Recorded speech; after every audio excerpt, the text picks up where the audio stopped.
Good morning সবাইকে। আরও একটি ভিডিও নিয়ে চলে আসলাম তোমাদের সাথে শেয়ার করতে। তো দেখো এখানে আমি কি বলছি, তারপরে আমি আমার নদী কথা পার হয়ে বলবো। যেতে হবে।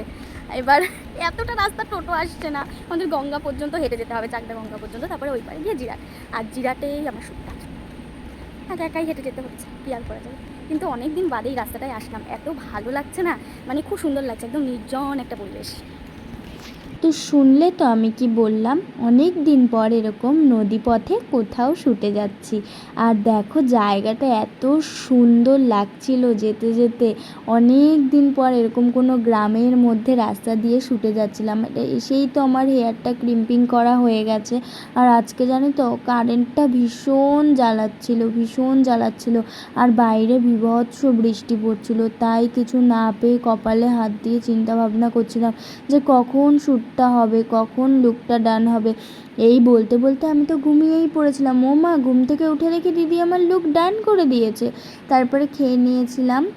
খাওয়া দাওয়ার পর সবাই মিলে একটু বৃষ্টি উপভোগ করতে করতে, তো বৃষ্টি তো উপভোগ বেশিক্ষণ করা যাবে না, দিদি তো হেয়ার করবে, এই কারণে তাড়াতাড়ি হেয়ারটাও করে ফুল রেডি হয়ে গেলাম। আর আজকের লুকটা আমাকে কেমন লাগছে অবশ্যই সবাই জানিও। আর তোমরা বলো তো আমি এরকমভাবে ভয়েস ওভার দেবো, না আগে যে ভয়েসটা শুনলে সেরকমভাবে ভয়েস ওভার দেবো? কোনটা তোমাদের বেশি ভালো লাগছে আজকে সেটা আমাকে কমেন্টে জানাবে, তাহলে আমি সেভাবেই ভিডিও দেবো। তো দেখো এখানে সিঁদুর নিয়ে তো একদম পড়েছি সবাই মিলে। সিঁদুর শুধু আমি আমার মাথায় মাখিনি, সবাই সবার পায়েও সিঁদুরটা মেখেছে। দাঁড়াও, ওয়েট করো, তোমাদের দেখাচ্ছি।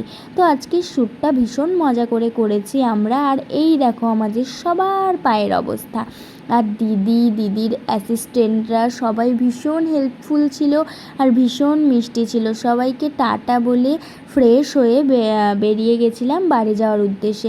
বাড়ি তো যেতে হবে সেই নৌকা পার হয়েই, বীভৎস ভয় লাগছিল। তো তারপরে বাড়ি চলে এসেছিলাম। টাটা।